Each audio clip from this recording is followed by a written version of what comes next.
इकडे राज्यात नोटाबंदीवरून भाजप आणि मनसे म्हणजे राज ठाकरेंमध्ये नवा सामना रंगलाय।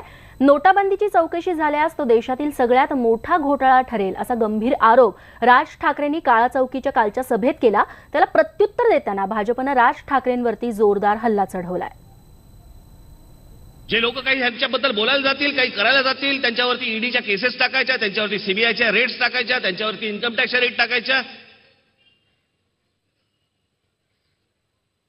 नरेंद्र मोदी आणि अमित शहाना पण मला सांगायचंय, तुम्ही पुढे विरोधी पक्षातच जाणार आहात तेव्हा बाकीच्यांकडनं रेड पडतील ना, केसेस होतील ना।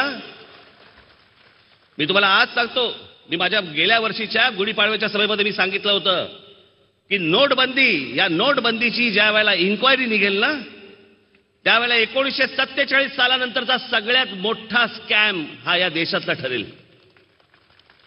सगळ्यात मोठा स्कॅम या देशातला ठरेल। किंवा मोदीजी प्रधानमंत्री होऊ नका, मग कोण झालं पाहिजे? राहुल गांधीजी, मायावती ताई, शरद पवार साहेब, कोण पंतप्रधान झालं पाहिजे? याबद्दल तुम्हाला भूमिका नाही, तुमचा राग का? तर म्हणजे नोटबंदी झाली। अरे तुमचं व्यक्तिगत नुकसान झालं म्हणून देशावर राग नाही काढतायत तुम्हाला? व्यक्तिगत नुकसान काय झालं असावं? नाही, ते तर त्यांच्या भाषणातून लक्षातच येत आहे ना। नोटबंदी झाल्यावर ते विश्लेषण करत नाही काय नुकसान झालं, कुठेही त्यांच्यावर आकडे दिले नाही त्यांनी। नोटबंदी झाली, माझं काहीतरी नुकसान झालं।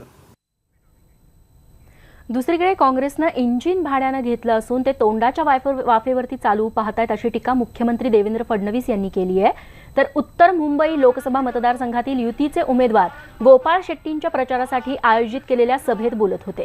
दरम्यान आज काळा चौकीतल्या सभेमध्ये मुख्यमंत्री राज ठाकरेंच्या कालच्या आरोपांना काय उत्तर देतात हे पाहणं देखील मोठं रंजक ठरणार आहे। तर राज ठाकरेंची तोफ आज भांडूपमध्ये धडाडणार आहे। काही लोक इतके नादान आहेत, त्यांना शौचालय कसे बांधले जातात हे देखील समजत नाही।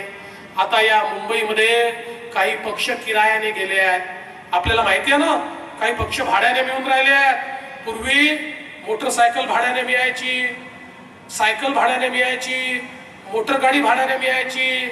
आता अख्खं रेल्वे इंजिन काँग्रेसने भाड्याने घेतलाय आणि हे जे रेल्वे इंजिन आहे ना, हे चालत नाही, हलत नाही, डुलत नाही। याचे पुर्जे विधानसभेत गेले, उरलेले पुर्जे महानगरपालिकेत गेले, नगरपालिकेत याचं काहीच उरलं नाही। या इंजिनला असं वाटतं की तोंडाच्या वाफेनंच इंजिन चालवता येतं। तिकडे मुख्यमंत्री देवेंद्र फडणवीस यांनी शरद पवारांवरती केलेल्या टीकेला उत्तर देताना राष्ट्रवादी काँग्रेसचे नेते धनंजय मुंडे यांची जीभ चांगलीच घसरली आहे। शिरूर लोकसभा मतदारसंघाचे राष्ट्रवादी काँग्रेसचे उमेदवार डॉक्टर अमोल कोल्हे यांच्या प्रचारासाठी तळेगाव ढमढेरेत सभा झाली, तिथं ते बोलत होते। दरम्यान तुम्हाला स्मृती इराणी, हेमा मालिनी चालते, मग आमचा अमोल कोल्हे का नाही चालत असा सवालही मुंडेंनी उपस्थित केला। देवेंद्र फडणवीस साहेब, तुम्ही सुद्धा म्हणले चड्डीच्या वर, संघाच्या चड्डीच्या बाबतीत विषय केला। आता संघाची चड्डी पहिल्यापासून हाफ आहे, त्याला कुणी काय करा? आता तुमची ती हाफची फुल आत्ता झाली तर फुल झाली म्हणजे तुम्हाला शहाणपण आला असं थोडंच होतंय। पण एक सांगतो, तुम्ही वारंवार पवार साहेबांवर जर तुम्ही या बाबतीत टीका करत असाल तर मुख्यमंत्री महोदय,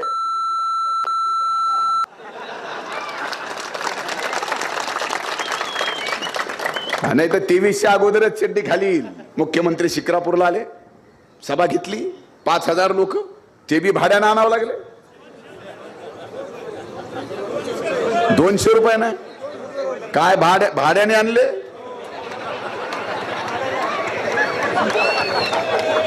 भाड्याने आणले 200 रुपये रोजाने। माणसं जमान ह्यांना सगळ्याला।